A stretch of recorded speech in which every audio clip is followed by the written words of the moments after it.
How you doing? You know, before I got on stage, you said, relax. You're fighting against yourself. You were telling me to in some way, just learn how to move slowly and not make it so hard upon myself. Is that right? Pretty much. So I want to begin with an image. If we could pull up the photo number 1. Here is the cover of your book. No words on the cover, just your photo. I'd like you to react to what you see there. Oh, wow. A reluctant surrender. Yeah. What did you say? A reluctant surrender. A reluctance to surrender. Yeah.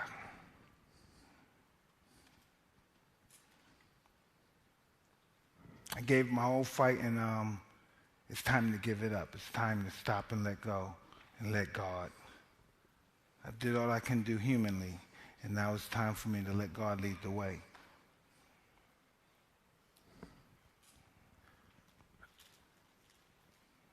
You see, I see something so strong, and I also see some sadness in that. Sadness is over. There's no more sadness. I have nothing to be sad about. I've done everything I ever wanted to do, everything I ever dreamt of doing. Things I never even dreamt of doing. I even made up, and I've done them. So there's nothing to be sad about. You, in January 2003, you had a tattoo put on your face, and you said, I hated my face. I literally wanted to deface myself. It's in the book. Yeah. An amazing comment. I don't know. I don't think it's that amazing. The things I say, I don't think it's as profound as what many people may think is profound. I just think it's my feelings of what I felt at the particular moment. You know, and I always had a very complex life, and I never had a good psychological opinion about myself, and that's because of my upbringing and my view on my life and my view of my whole barometer as a person. And so I never grasped that love of that particular identity of myself. What you've told the story, but I'd love our audience to hear a little bit about what this tattoo is. Well, listen, I was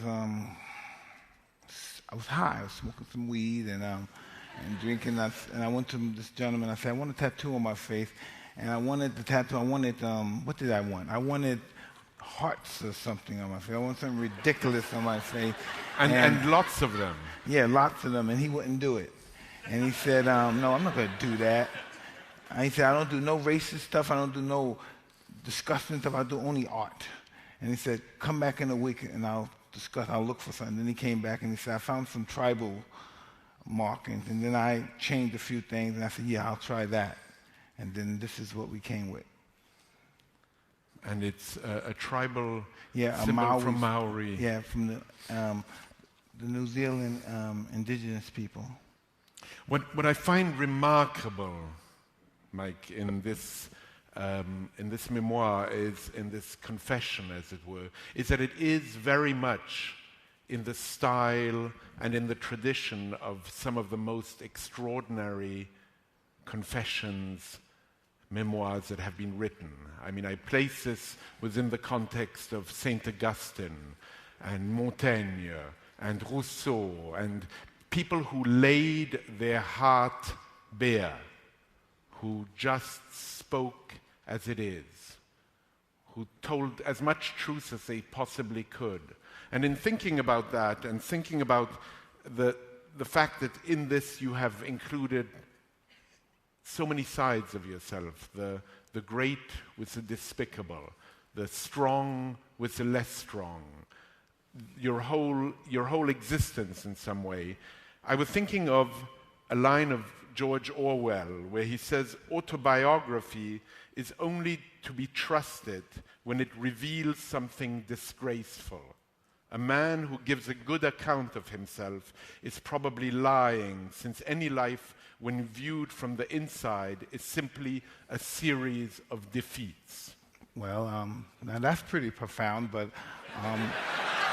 I just actually don't believe somebody's going to read this book and say, whoa, I'm envious of this guy's life and I'm jealous of this guy. They're not going to do that if they read this book.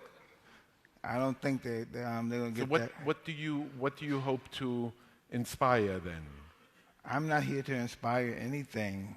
I hope I wasn't here under those pretenses. I'm just No. I'm not. You're not here under those pretenses. But I'm wondering what this book. I mean, you can't obviously know how people will react to it, but what do you think you want to convey in some way? You say people don't want to live this life, I understand, but you want to convey some kind of sense of what this extremely complex life was about. I've never understand the concept. How do I express this? I've never expressed this, but how do I start? I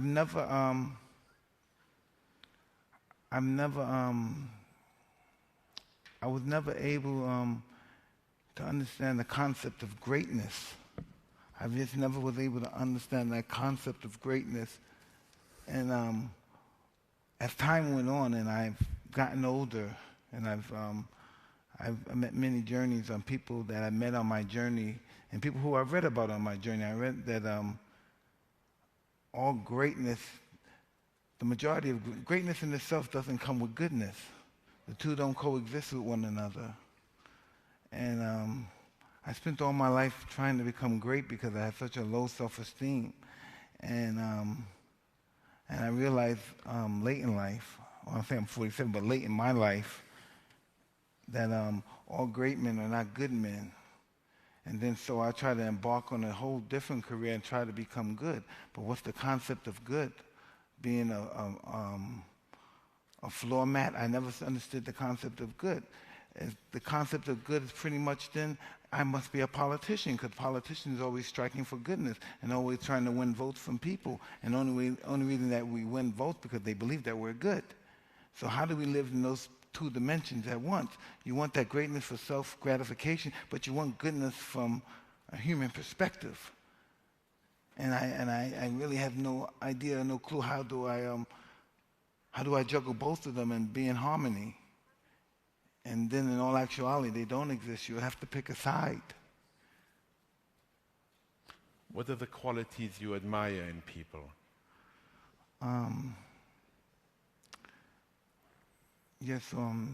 Desire. I respect a person who's willing to die for what he truly wants. Even if it's love, even if it's a woman, whatever it is that he truly believes in, and that he believes that it transcends him to that level to demand for love. For instance, I look at love as a command to just rise to your greatest potential. You know, and that's how people should feel. Their objective should be to rise to their best potential in life. If it's to lose 30 pounds, if it's to pass a test, it should be to win a fight, to be admired by people all over the world. It should allow you to rise to your greatest potential, that you look at yourself in the most grandest fashion.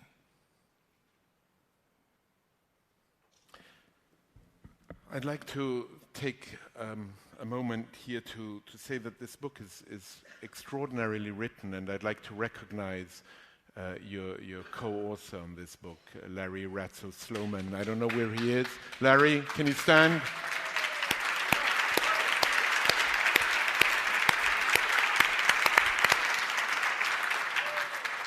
Now, I'd like us to go on a journey, on the journey of your fight. It's a journey of the book. It's a journey of where you started out in New York, in Brooklyn, in Brownsville, Okay. and where you ended tonight at the New York Public Library. We don't have enough time for that. No, no, wait, no. We don't have enough. No. We actually don't. We won't go through all of it, I promise you, but we'll go through some highlights. I'd like to start with the photo number 5, if I could. And I'd like to start with your mother, who features importantly in your book. And for you to tell us a little bit about your upbringing in Brownsville and your relation with your mother, and what a day looked like for you when you were 5 and 6 and 7. Well, wow, this is interesting.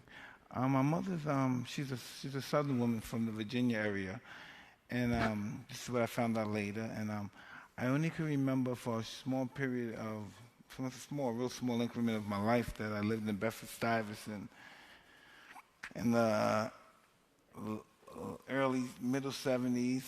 Eventually, we had to move. We were evicted. We had to leave the house. All of our furniture was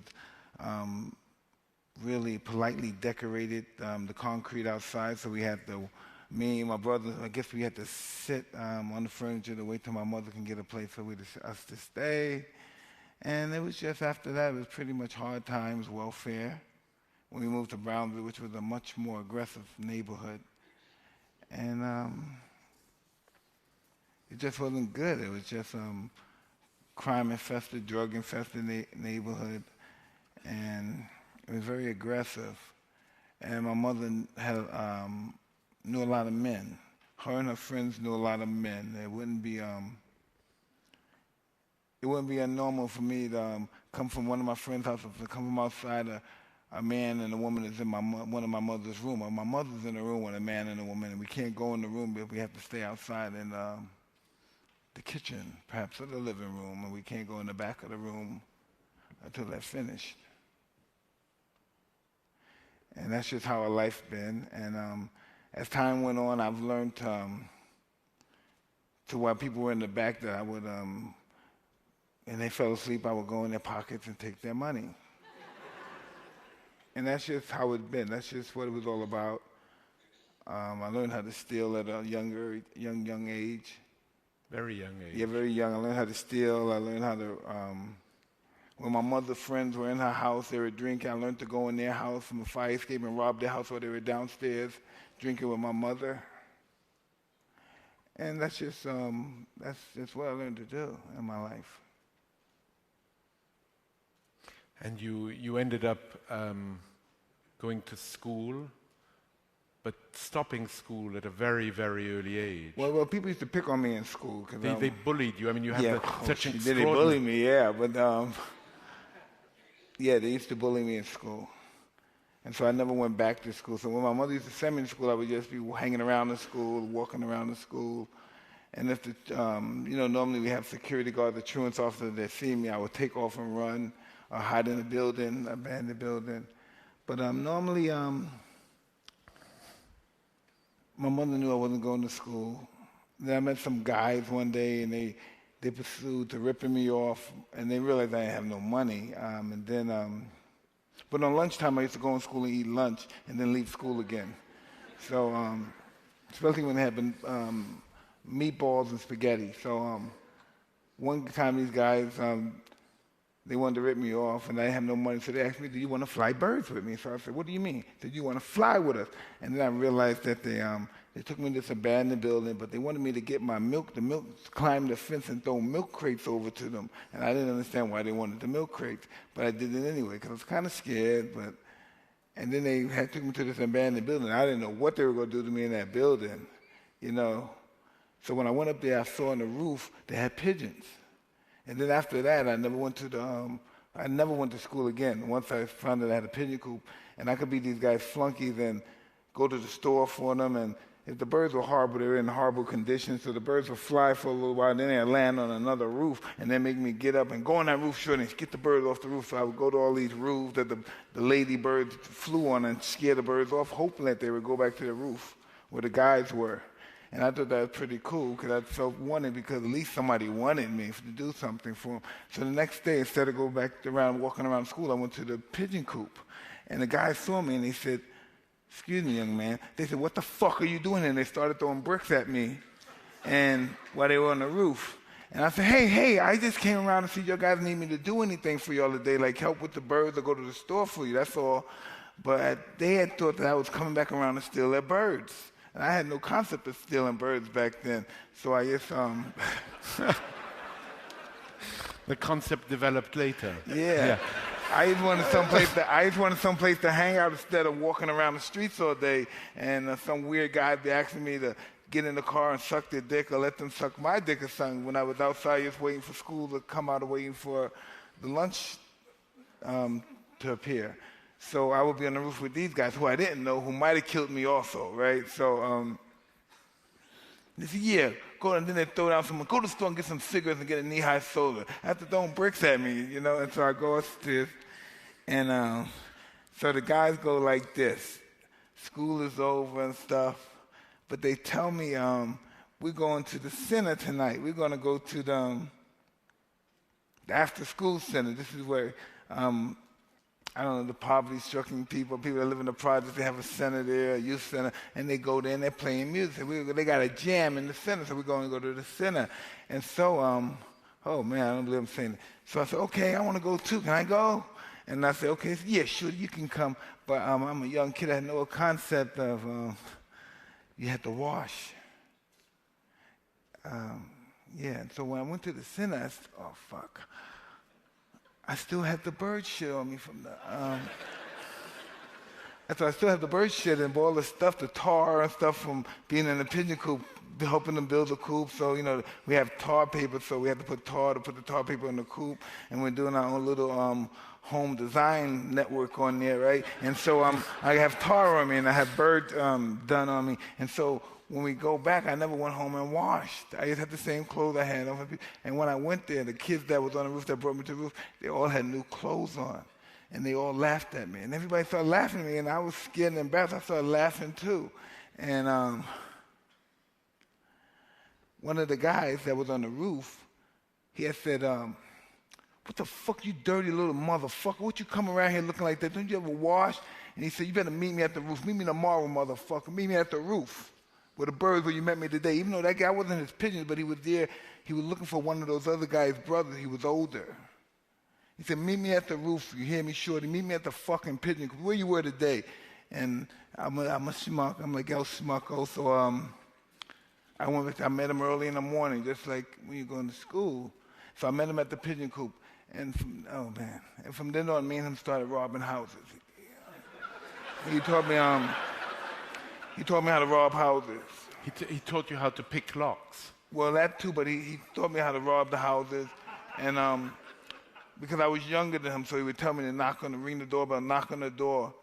And if someone comes over, say you're looking for this guy, he'll give me a Jewish name or something. He'll give me some name. He just knew what to say, the right stuff and what neighborhoods. And I didn't know. And then I found out nobody was there. He would pick the locks. He would have the kids pick the locks. And we would go in there. We would find money, guns, jewelry. It was just wow. It was just such a rush being in somebody's house and you see that luxury there and it's yours. And he didn't give me much money, but he bought me a lot of nice-looking clothes.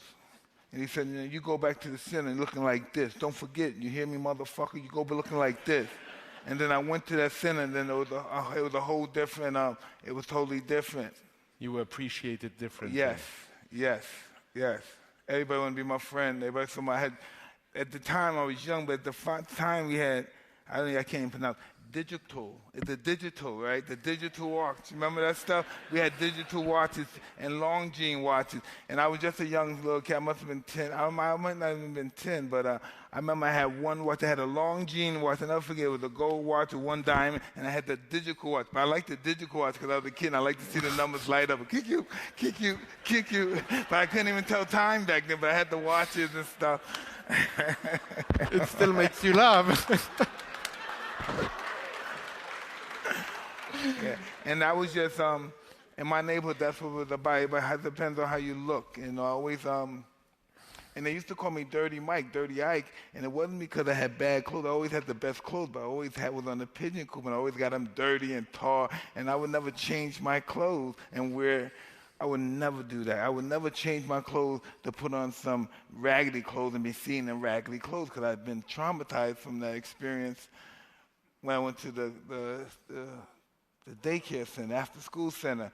So I would always just wear my nice clothes in the pigeon coop, and they would always get dirty, and I would just go home and change in some new nice clothes. You know, just till this day I'm the same way. I always make sure that I have nice clothes on, no matter wherever I go. If I'm playing with pigeons, if I'm playing soccer, if I'm taking out the garbage, and it's just it's just always been a scar on me since them guys just humiliated me that day.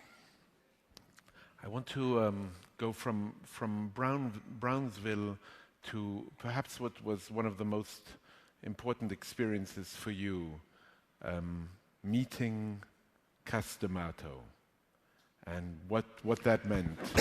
I'd like us to see photo number 2 if we could. You say about him, there wasn't a happy muscle in his face.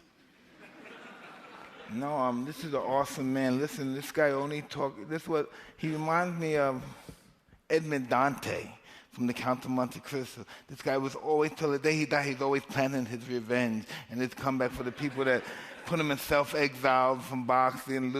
These guys are dead, and he's still planning revenge on these guys. And he's planning revenge on the guys who worked for this guy, but didn't like the guy anyway either. But he wants to go after them too, just because they worked for him, you know. But they you know, it was just crazy. They didn't have nothing against us, but Cuff hated those people just because they knew him in any kind of capacity, and he always planned for his great comeback in boxing. Channel for me, Cuss.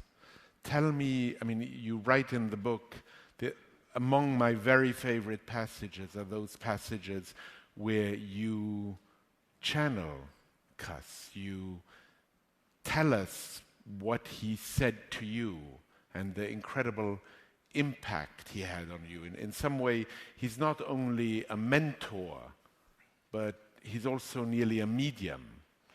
I never, in my whole, listen, this is really interesting. Number 3.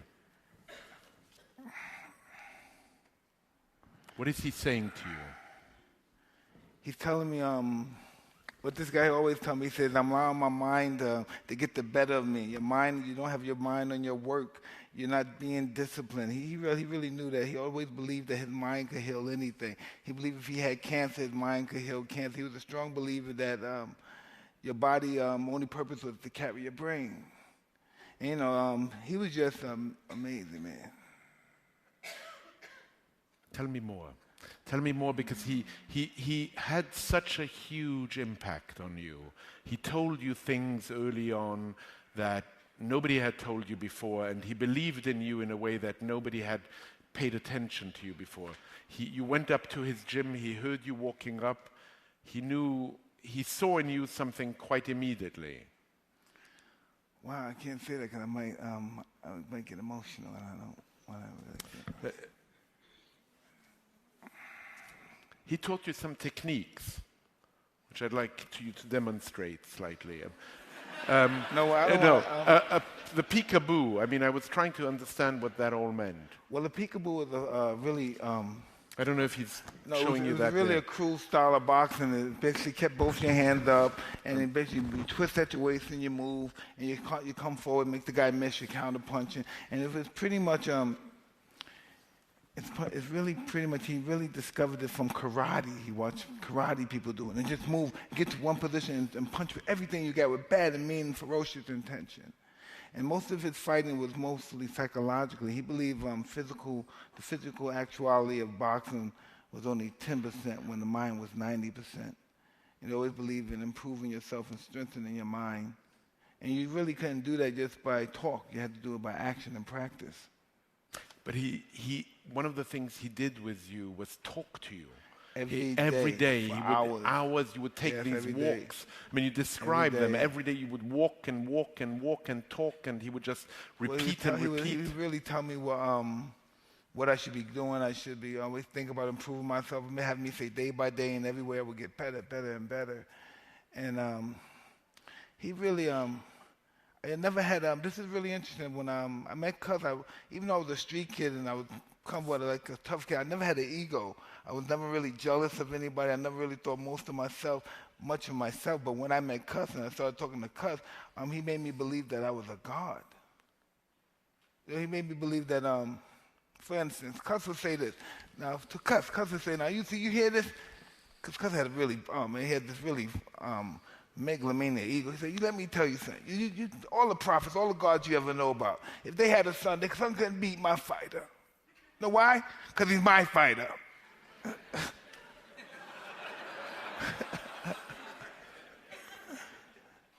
But he also taught you he built that ego, but he also taught you how to be mean.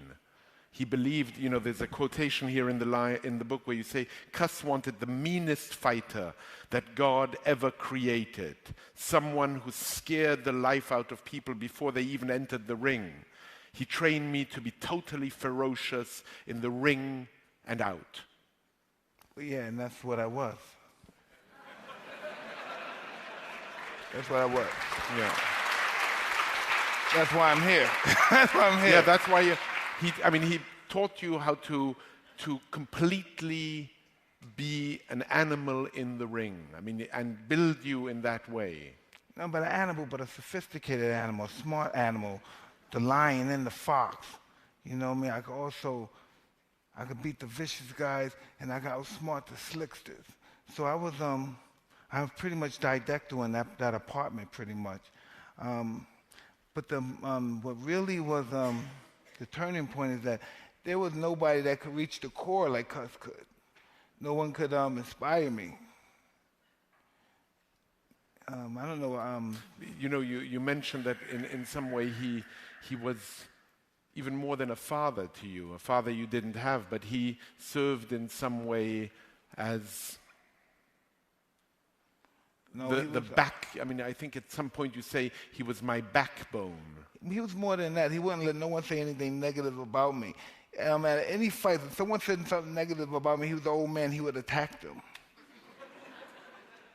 Literally. Yeah, physically. He wouldn't let nobody allow any negativity to even seep through my psychic. Everything was that I'm invincible, I'm a savage, I'm ferocious, and the smartest savage. I don't even think that way anymore. He also had you read a lot. Yeah. He always had me read mostly books about war. Claude von Clausewitz. Yeah, this guy, he was a pretty interesting guy. He read Nietzsche. And this is why Cus read all those books. Cus was pretty much of an intellect, but he was an intellectual and philosopher about war. And he thought fighting was a form of war, and he thought fighting was, Cus really thought he was like born 2,000 years too early. He should have been a Roman gladiator or something, because he believed fighting was your opponent's surrender, his total destruction. And he didn't think of it as, even though he said it was savage and ferociously, you had to do it in such a relaxed and calm state, without any emotions. And I'm totally emotional guy all over the place, so that thing just didn't work out. But that's what he was all about, A really scientific way of destroying people. He enjoyed hurting the opponent. He wants them to never have a chance to believe they can beat you. But you know, hurting the opponent, and this is a very important part of what you describe in the book, is in Undisputed Truth. You describe the fact also that hurting the opponent was co-substantial to boxing and may now be leaving it in some way. Well, no, because in doing that, and there's a quote in Machiavelli, The Prince, and when they say, after you defeat the king and you cut off his head, you be audacious and you say what you're going to do to the next ruler and the next prince that you're going to conquer, and that allows them to be intimidated. It speaks volume. You know, one of the people I've interviewed here a few times who I know fairly well is Werner Herzog, the German filmmaker. Oh, that's my buddy. He loves you. And Werner said, you know, you ask him a question from me. You ask him why is he interested in all these Frankish kings? Why is he actually asked me to ask the audience, who in the audience knows about Pepin the Short? Well, you know about Pepin the Short. Oh, absolutely. And he said, you know, Mike Tyson will know who Pepin the Short is. He will know about Clovis. He will know about the Frankish kings. Why does this matter to you? And he asked me to ask you this in this way. Where does that curiosity for Pepin the Short come from? I don't know. It all comes from my insecurity of being poor and not having nothing, being insecure and being, yeah, that's what it is. Obscure. I never wanted to be obscure. I was born in obscurity, and I never wanted to deal with that again. I never wanted to be that. And they came from obscurity. Clovis came from obscurity from only one perspective. He was a king at 15 years old when his father died, but they were small kings. His father was what? Childeric, and his father was Merovich, the founder of the Merovingian dynasty. But they were really nothing because Attila the Hun was terrorizing the whole territory. He was terrorizing the Romans. He was terrorizing the Visigoths. He was terrorizing the Franks, the Vandals. Everybody was in mortal fear of him. And then Aetius, a statesman from Rome, decided that he's going to get all the German tribes together and we're going to vanquish Attila the Hun. And then he did. And in the process of doing it, the Roman kingdom pretty much fell to pieces. And after Attila the Hun died, then the Franks and the German tribes, you know, they reigned rabbit on the whole Mediterranean world. And that's why most of the guys, most of the saints are German. You know, when we read about the Germans, and it was Pepin the Short. I believe Pepin from Austria, the first Pepin, and then it was St. Arnold. He became St. Arnold, but his real name is Anuf. He's given him Pepin his daughter, and then Pepin married his daughter, then sent her to a monastery, and then from then on they took over. I think they vanquished the last king of the Merovingians. I believe it was Clovis III, and then after that the Carlovingians took over. And from Pepin had this. What did Pepin have? He had a son that was Karl Martel. And Karl Martel's, he was an illegitimate son, and then after Pepin died, Pepin the First died, his wife took Martel and put him in prison. But Martel was the strongest out of all of his half-brothers. So the guards in prison, they let him out. He built an army, and then he conquered all his brothers. And then he became Karl Martel. Karl Martel meaning the hammer in German.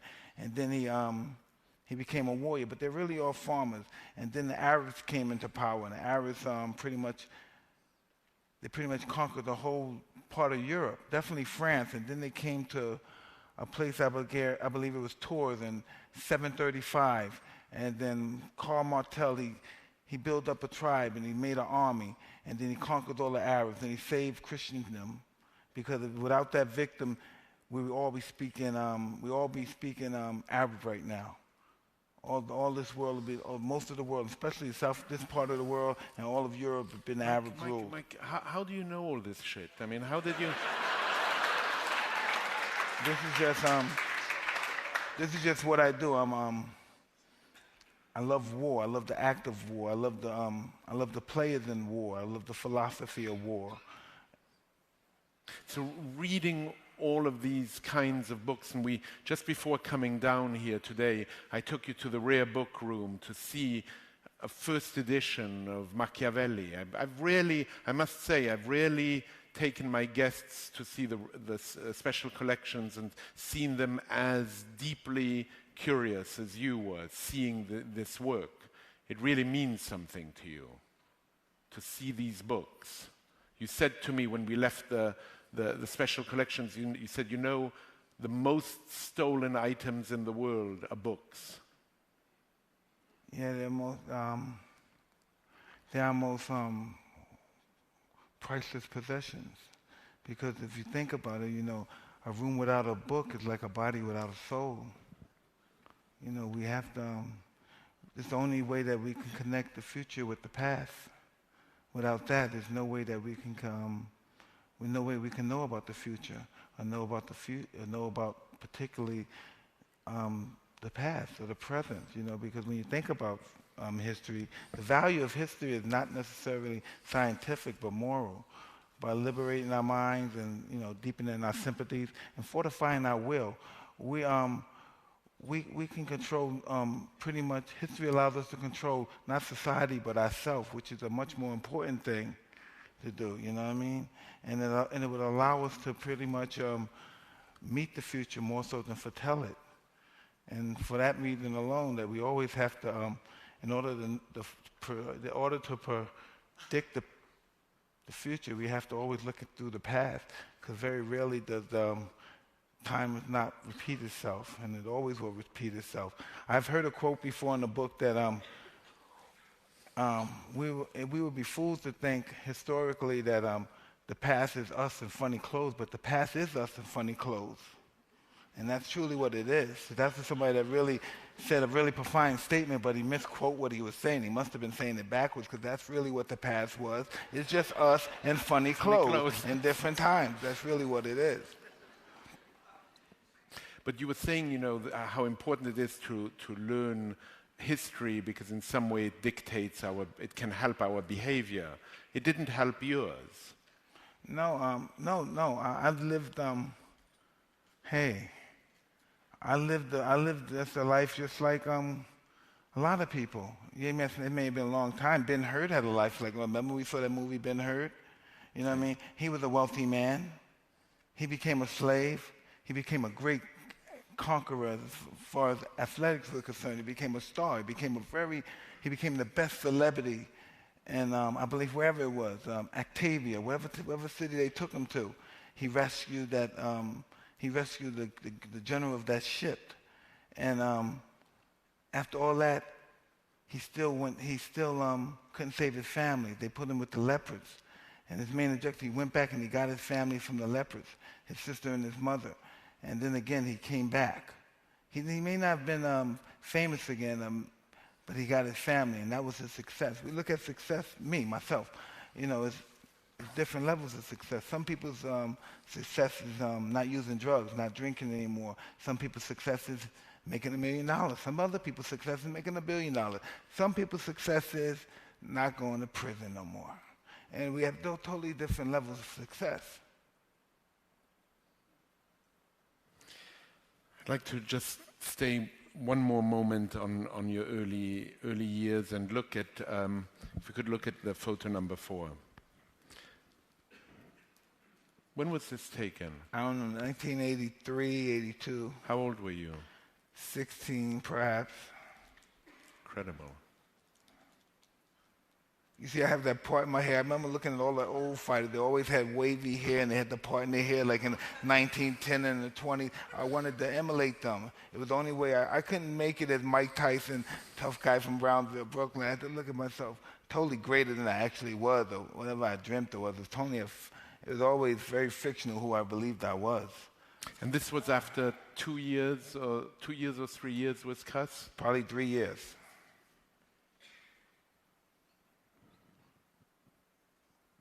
When I was 12 years old, I looked just like I look now. I haven't grown any, really. I look the same as I look now when I was 12 years old. This is how I look. Everybody thought I was going to be tall, but I stayed the same size.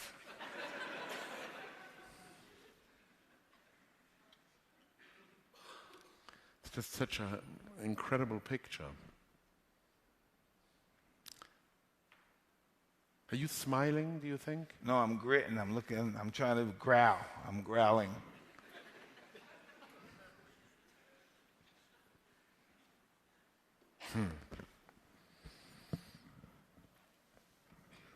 What I'd like us to do now is to have a little master class with you. Uh-oh. We're going to watch a few fights. Okay. And we're going to watch them, I'd like to explain, we're going to watch them without sound. And I don't know exactly what I'm seeing, but I'd like you to tell us what Okay. you see. Oh. And so no.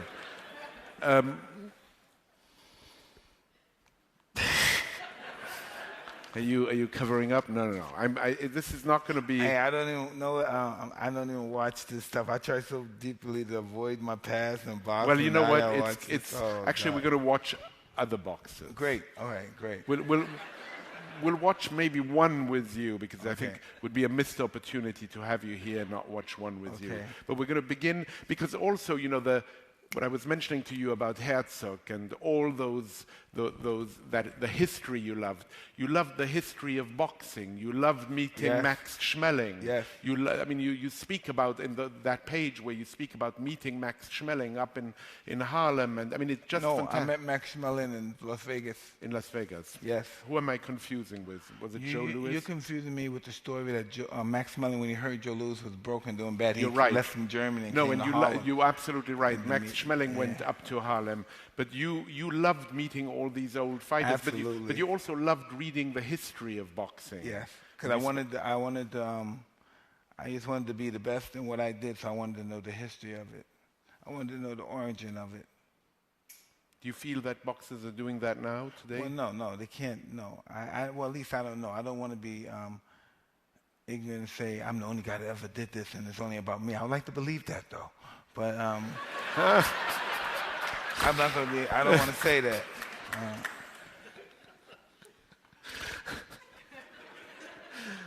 All right. Let's look at this Sugar Ray Leonard Robert Duran fight. It's round 12, June 20th, 1918.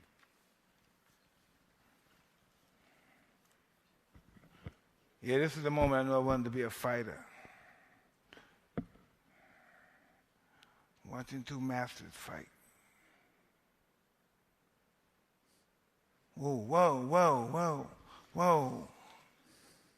What's happening?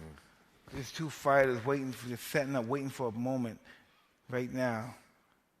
Any moment he's ready to land a punch, but his head moves. As soon as he thinks he's dead, then he moves his head. But then watch this guy, he's getting ready to punch it with a dazzling combination. But he can't hit. Both guys are fighting. It's almost like it's the fighting stage is choreographed. They can't hit each other. But they're both punching. Very tight to the 12th round. I didn't really know if I was going to be a fighter or not, but after watching these guys, I knew.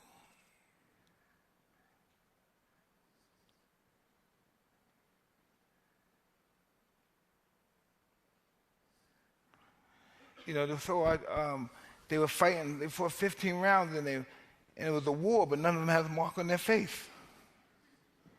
But it was a hard fight, but nobody had a mark on their face. They're master technicians, you know. And he's your favorite fighter. Duran, yes. Yes. You actually say in the book that most people assume that it's Ali, but it's really Duran for you. Why? Wow. He was a street fighter like me. You identified with Yeah, him. he was cruel and mean. I never looked at I respected Ali and I worshipped Ali, but he was very tall and very handsome. I was very short and not so handsome, and I wasn't good looking. And he was very articulate, and I spoke with a lisp. And I didn't really I didn't relate to two besides we were black. Ali was a middle-class kid. He had a mother and father that both worked. My mother and father was in the sex industry. So and Roberta the grandmother was pretty much, out there as well. And so I related to that.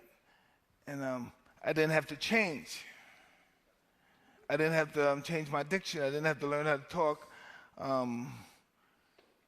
polite. I didn't have to be nice. I didn't have to have a proper linguistic skill. And so if he could be accepted and be worshipped that way, I thought I would be able to as well. And he made it click for you. It was oh him. No, he was just who made he was you just want a to master become fighter. After that fight, he pushed Lynn. He went to some other guy and he told him to suck his balls. And I just drove me nuts. I said, yeah, that's my man.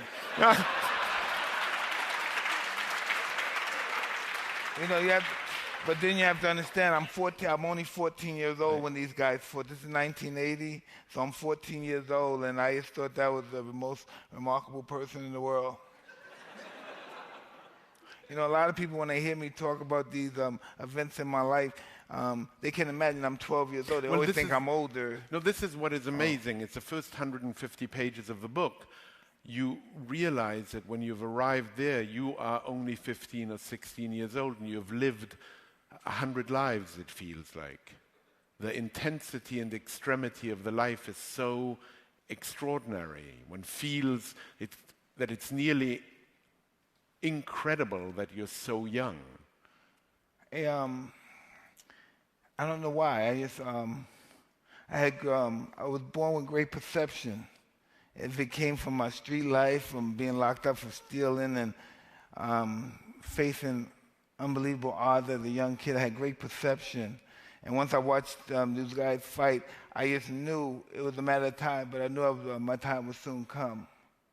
And you also had a perception that your life would not last. No, but I knew I would obtain my goal before it existed. I knew that. I knew I would be champ of the world before I died. I knew I wasn't going to die before I became champ. Dying is just as glorious as living when you really think about it, because you couldn't have a life if you didn't have death, and you couldn't have death without life. So how could death be less glorious than life? They're both intertwined with one another. We'll see another clip number 3. It's clip number 2. Sorry, it's the fight of Ali versus Sonny Liston. It's round number 3.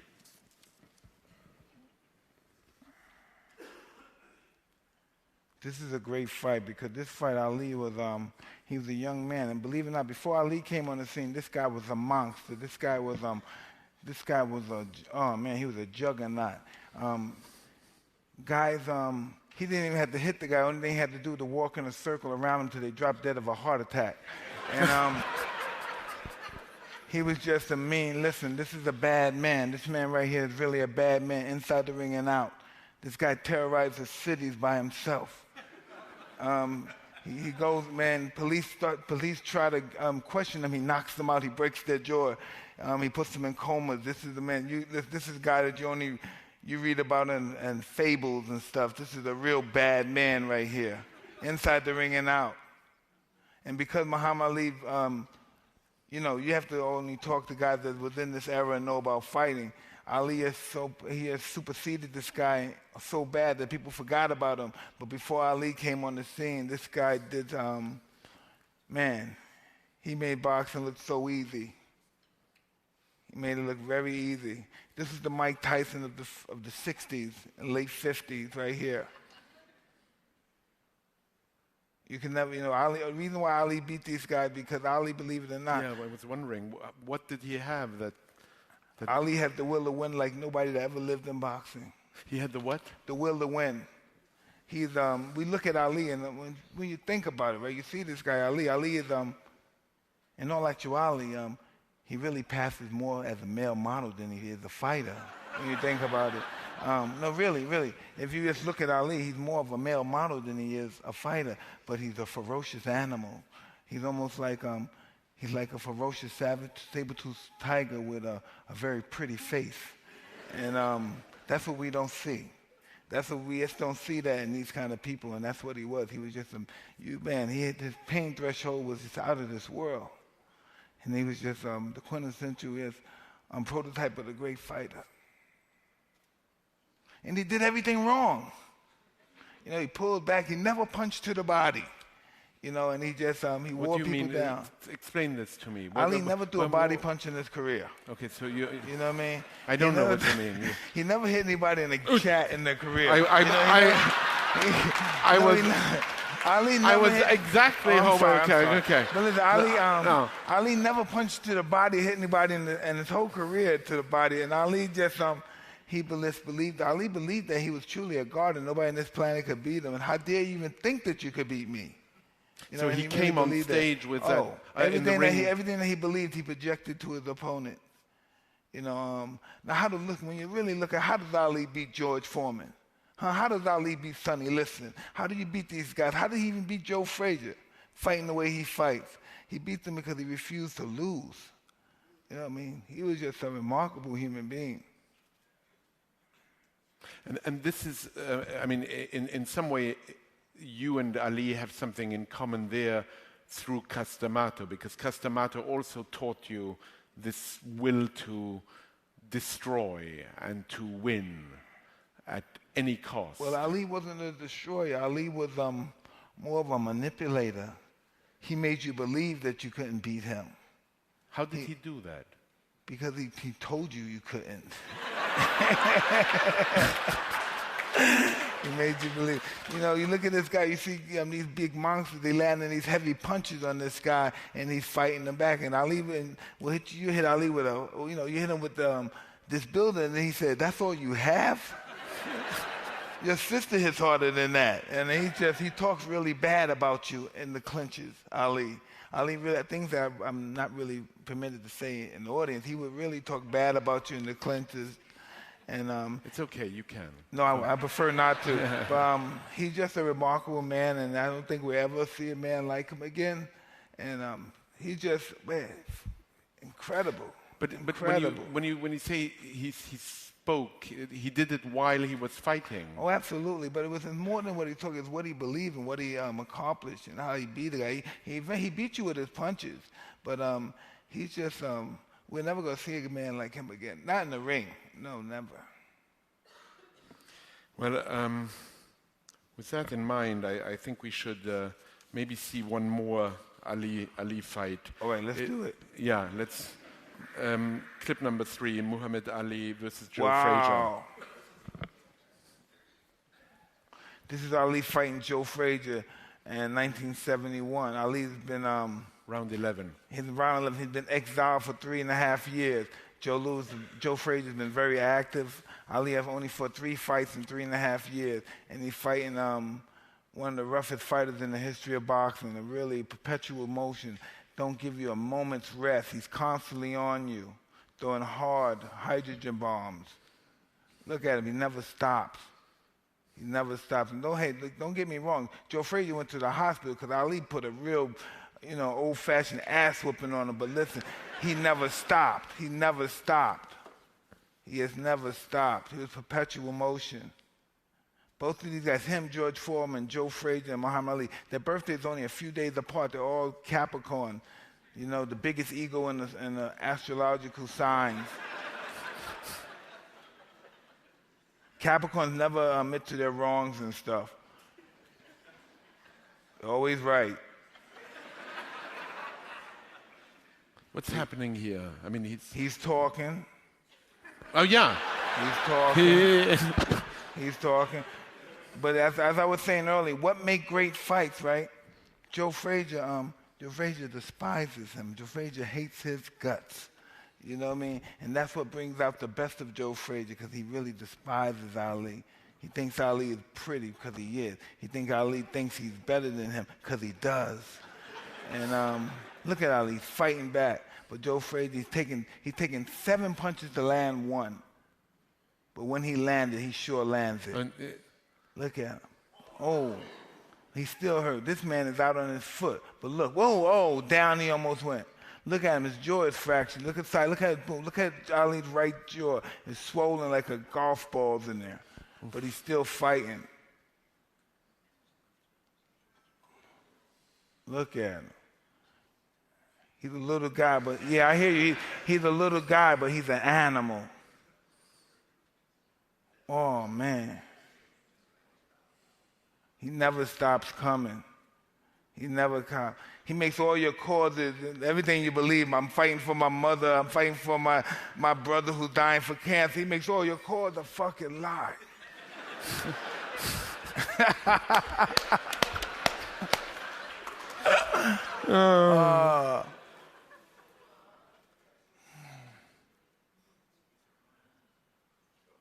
This is one of the greatest fights in the history of the world. This is the first time two men have made $2.5 million for a fight. Both of these guys. This is 1971, and that was a lot of money back then. You know, I didn't know anything about money back then, but I'm sure Paulie Herman's around here, and $2.5 million, that was a lot of money back in 71, right, Paulie? Yeah, okay. That was a lot of money. It feels like a lot of money to me now. Yeah. Yeah. Yeah, well, listen, I wouldn't turn it down now either, don't get me wrong. I can say we have that in common. Now, let's look at a couple more clips. Clip number 4, this is a fight you're in. Oh, no. No, I'm sorry, we have to. Okay. Reggie Gross, June 13th. Yeah, Reggie Gross. Reggie Gross is a real tough guy. He's a spoiler. He beat a lot of undefeated fighters. And everybody thought he was going to go at least 10 rounds with me and give me a tough fight. But this was in Madison Square Garden. You recognize Cuss's hand there? I used to remember what Cuss taught me. I don't see nobody's hand. I used to know I have to move my hand. I have to be very elusive. And I know I want to hurt him desperately. I want to dismantle him. When this is over, everybody's going to know my name. And the people that fight after him, they're going to fear me. My whole objective was Cuss was an interesting guy. He had the concept of fear down to a science. And that's pretty much how my reign consists of just fear. And on occasion, some guys like him, who's a tough guy, they would try to fight back. And that would just allow me to excel at an extremely high level. Hey, check this out. Watch his explosion and punches. Watch him. He's going to do a barrage of punches right now. He's going to throw a real beautiful combination at me, around 10 punches. Check it out.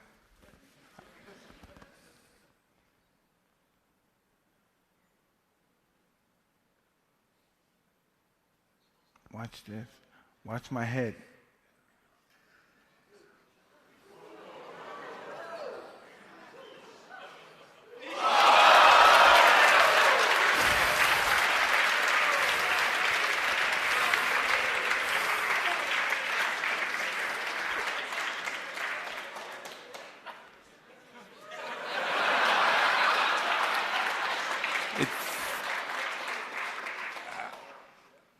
Does it feel that way? It felt like a cosmic release here. I mean, everybody just. No, what is it? You know, I feel like asking you, what does it feel like to both be the recipient and to give these punches? I mean, is there any? I mean, it's an experience which I don't think I'll ever have. That's funny you say that because most people. What I do for a living, they avoid their whole entire life. Yeah. I don't know. I wanted to make Cuss proud. That was my whole existence for fighting. I wanted to make him proud. I never knew what it was like to have a fighter. A father. So now I understand what some kids must feel when they can't make their fathers happy. Because he would do anything for me. I was just, I don't think that way now. I was just disappointed that I didn't kill them back then. That was just my main objective because I wanted to succeed so bad, and I failed, and the fear of not succeeding was worse than dying. So I just wanted to make sure they never got up. I mean, and Cuss had it down to a science. I mean, a science of hurting, of maiming. Well, he allowed them to hurt themselves. For instance, I was a kid in an amateur tournament, and somebody had came over to me and said, that was I knocked out a guy quick, and he said, wow, that was a wonderful fight. I must have been 14, and I shook the guy's fucking hand. And I was, thank you, sir. Thank you, right? And Cuss came over to me, and he walked, and he said, you know him?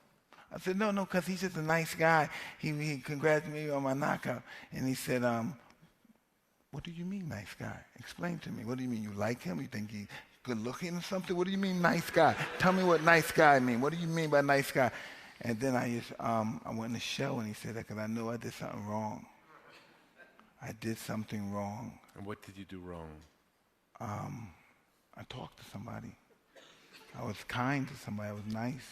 And he talked to the guy, and he turned to the guy, and he said, don't you ever talk to my fighter again. Do you hear what I'm saying? You do not know my fighter. Don't you ever talk to him again. If you want to ask him a question, you ask me. If you want to know anything about him, you ask me. If I ever see you go next to my fighter again, you have a problem. And then I realized not to ever talk to somebody. By proceeding asking me to shake my hand. Try to shake my hand right now. Let's try to do it. Go through the procedure. Go through the procedures. Just go through the procedures. No, it's been like this. Go like this. Hey, congratulations, good fight.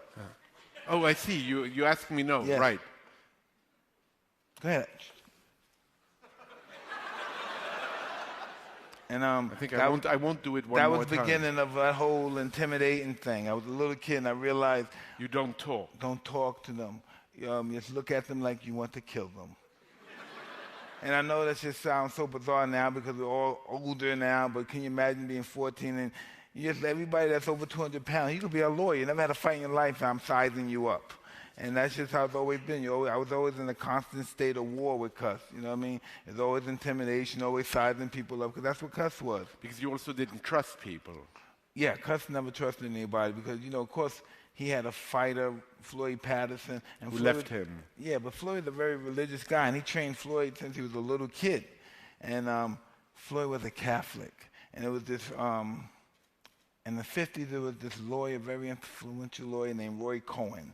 And Roy Cohen had got some, a cardinal at the particular time to meet Cuss. And the cardinal told Floyd that Cuss was a bad Catholic.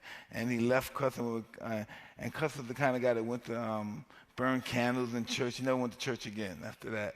And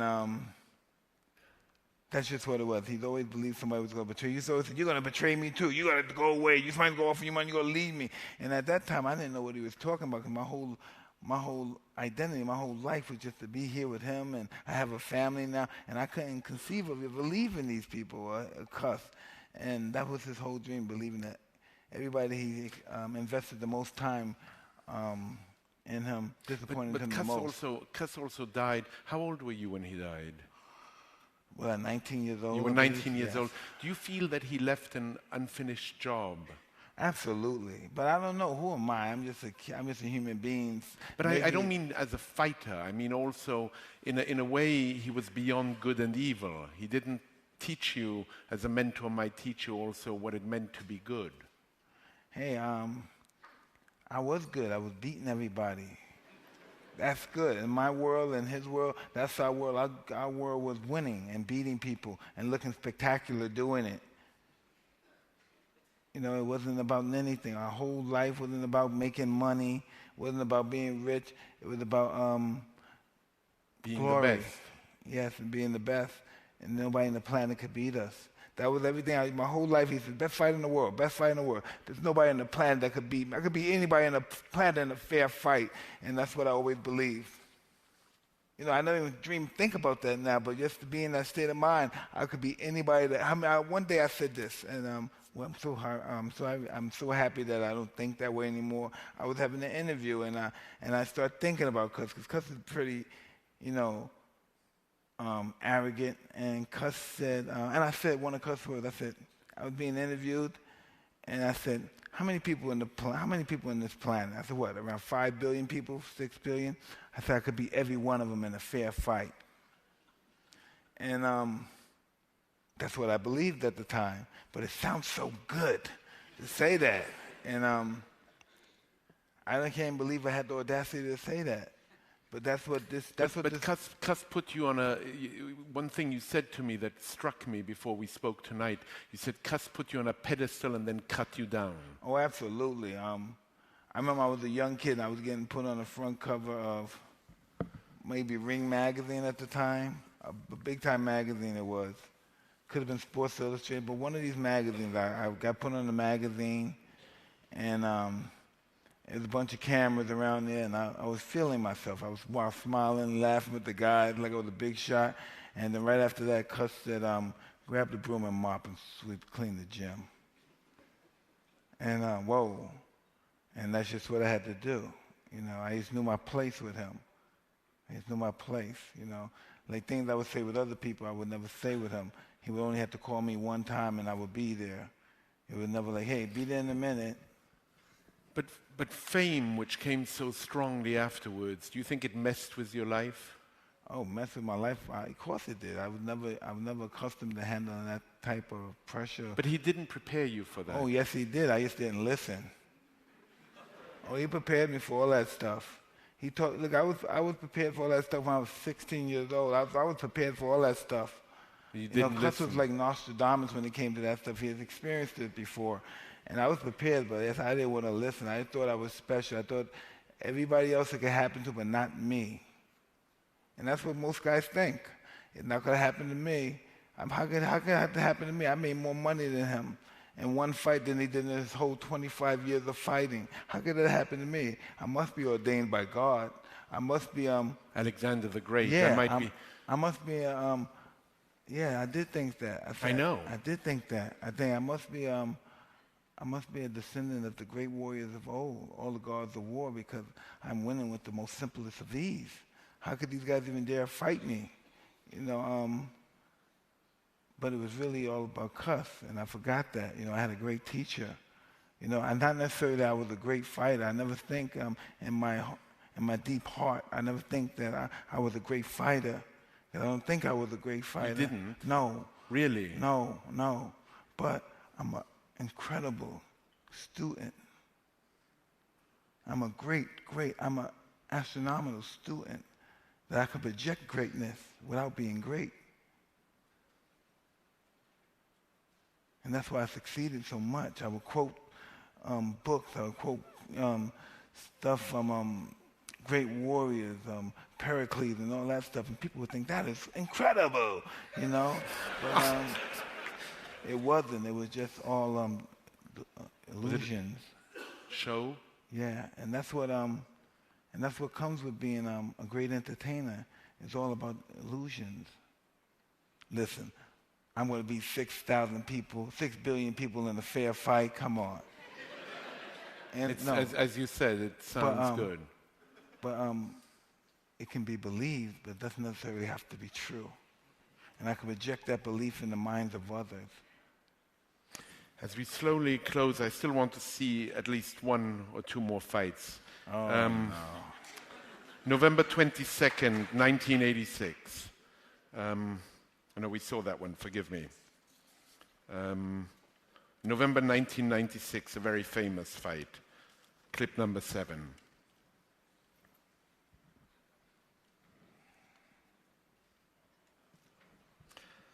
And what year is this? 1996. Okay. November 1996, it's round 10.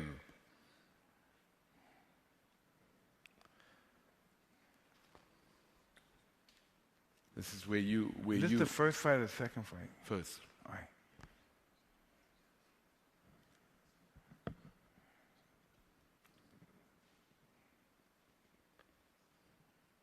Say something. This guy beat the shit out of me. Listen, right? I was fighting this guy, and I had just won 2 other championships right before I fought him. And I had watched this guy, Bobby Steele, who was just a buffed up heavyweight. This Irish guy beat the shit out of Vanda, and Vanda was just lucky enough to stop him on cuts. So I had won 2 titles, and I was up in my room smoking a bunch of blunts and drinking some champagne. And of course, you know, I had all my little prostitute girlfriends with me as well, right? And so I watched this fight, and I said, listen, oh, this is so magnificent punch right here. But I was saying to myself, I'm not even going to train for this guy. Fuck him, right? But my friend Zip said, no, Mike, you got to train. I said, come on, man, you think I got to train for this guy? And as you see, this is what happened.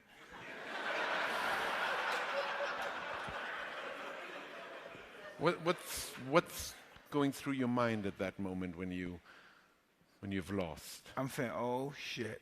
I'm saying, okay, he got this one. I'll get him back again. So is boxing for you really about revenge? No, it's just that, you know, I never take my losses personal, you know, and that's very difficult for athletes of any field to do. I've learned that from Cuss. That's why he's been such a great mentor to me. You know how it's just not to be taken personal because it would drive you nuts. And I just knew that this is why, in all due respect, and I'm not trying to be braggadocious or show off, but this is why I'm successful now after boxing, because I didn't take it personal. I'm not trying to even the score. Evander's still fighting. He's still trying to even the score. I'm not trying to even the score. I'm moving on to other places which are probably dark and places I've never been before, but I'm not afraid to go there. I'm not afraid to lose in life. I'm not afraid to do anything. I won't do anything. Matter of fact, I won't do anything. Matter of fact, like my show, there's nothing I would do unless I have a possibility of being humiliated. If I can't be humiliated, if I fail, I don't want to do it. Because only by doing that, I would rise to my highest potential with the fact that I might be humiliated, and I don't want that to happen. But when it does happen, then I will truly be humiliated. Because when I succeed, I truly succeed. And that's why I'm here with you.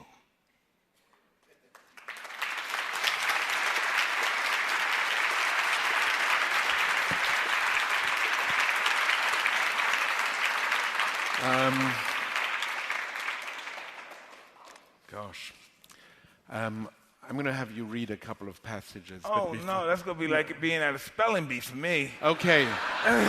You know what? How about I read one and you read one? Okay. Okay. I want to make sure that people understand that I'm reading you. Okay. Many of these words will be new to me.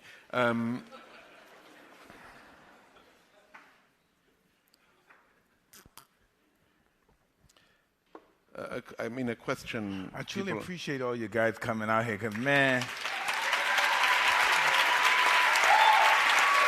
really appreciate this.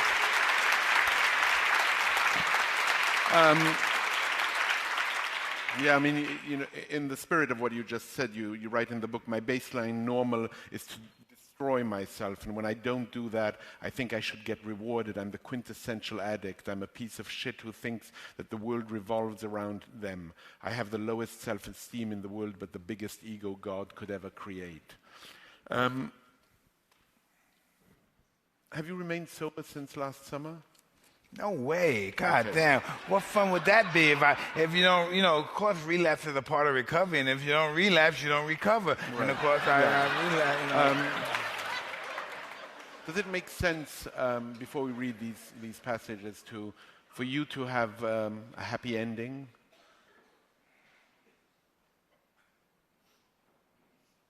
I don't know about that. We're dealing with life on life terms. What does that mean? It's out of my control, truly. You know, it's out of my control. I say, well, I'm responsible now. I have to be present for my family and my children. But when that feeling comes, you know, you have no control over it. I might want to die tomorrow, you know, and that's just what it is. And that's how my mind works. Maybe something may happen. I might get into an argument with my wife. Something might happen. I might want to die tomorrow, and I might want to live but I might have killed myself already. So I don't know how that goes. You know, And you want to die because there's been enough already. no, maybe I want to die because I want to know what it's like to die. I want to know if it's just dark, like when you have one of those dead sleeps and you wake up and you wouldn't know if you were dead or not if you didn't wake up. So I don't know. I don't know what I want to do. I just know right now I want to live and experience life, and I don't know what life has in store for me, but I'm not afraid to find out. I'm not afraid of dying either. You know, what I think I'm going to do is I'm going to read just a little bit of that passage because it's a long one. It's in the epilogue. It's extraordinary. It's a passage in all in italics. Do you know why it was put in italics, that whole passage?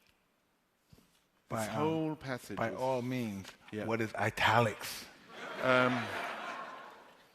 In indented scripture, look here. If you see the difference. It's highlighted. Why was it that way, Ratso? I mean, why was it?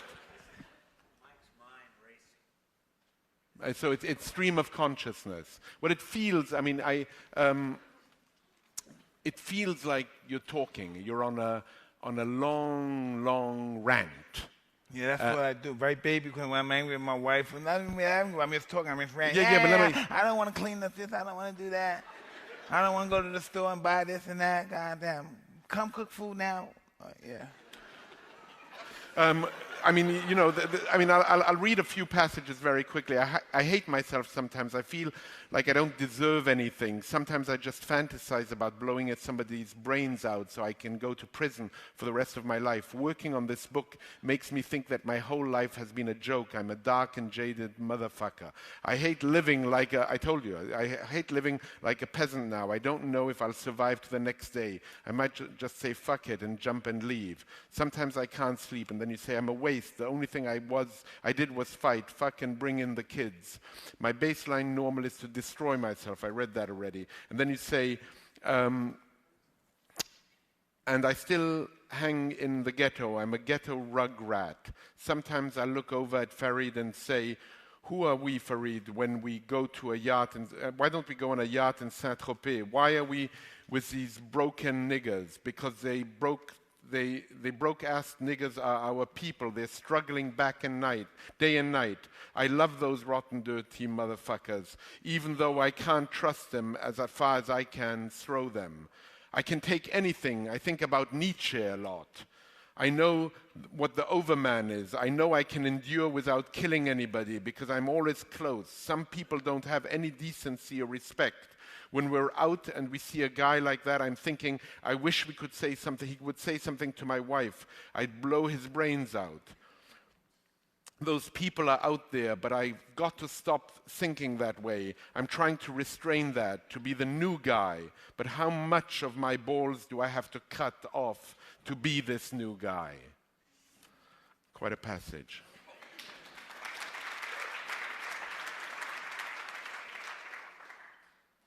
You know, that's just when I need a hug from my wife every now and then. I just really need a hug from my wife. That's when I'm trying to scare her into giving me a hug or something. I don't know. Because sometimes she's just with the kids too damn long, and I just need a hug, a kiss sometimes, and I got to rant and rave, and I'm sorry, baby, I love you. Oh, God. She's here. Your mother-in-law is here. Yeah. That's one awesome. of your kids is here. Two of my Two. kids. One is sleeping. One is here. Now let's finish with you reading something. Oh, God. Okay. It's short. Here it is. What do you want me to read to? I want you to read from here to here. That's a lot of shit.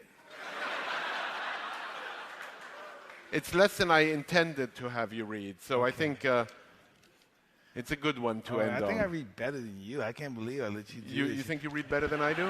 Well, in English I do. I think in English Yeah. you do read better than I do. Okay. I've always sought comfort from my pigeons, no matter where I live. I always have them, and I've collected special breeds of pigeons. They're called roller pigeons. Sir Anthony Hopkins played Hannibal Lecter. In that great movie, he talked about them. Do you know that a roller pigeon is? You know what a roller pigeon is, Barney? They climb high and fast, and they roll over and fall just as fast towards the earth. There are shallow rollers and there are deep rollers. You can breed two deep rollers, or the young roller will roll all the way down and hit and die. Okay, next passage, guys. All right. It is no surprise that I have an affinity for rollers. It is really something to watch them fly higher, and then all the other birds. They fly higher than all the other birds, way up on the top of the sky, and way in the clouds, and they just roll and roll and roll down. And if they're lucky, they pull out in time before they crash and head first into the ground. Rollers who are the offspring of two pairs of deep rollers can do that. They roll so fast that they create a suction, and they can't open their wings. And if they explode on impact, it looks horrific to us. But if we put ourselves into the heart of that bird, there's nothing like that feeling, plummeting down and rolling. It is a smorgasbord of endurance and endorphins, and a dopamine and adrenaline. Wow, that was a good word. Okay, and a little like snorting coke and drinking Hennessy while being hooked up in the morphine drip. Both of my parents were deep rollers. I was bred to climb high and high into the sky and tumble down. I am truly grateful that I found my wings before I hit the ground. Mike Tyson.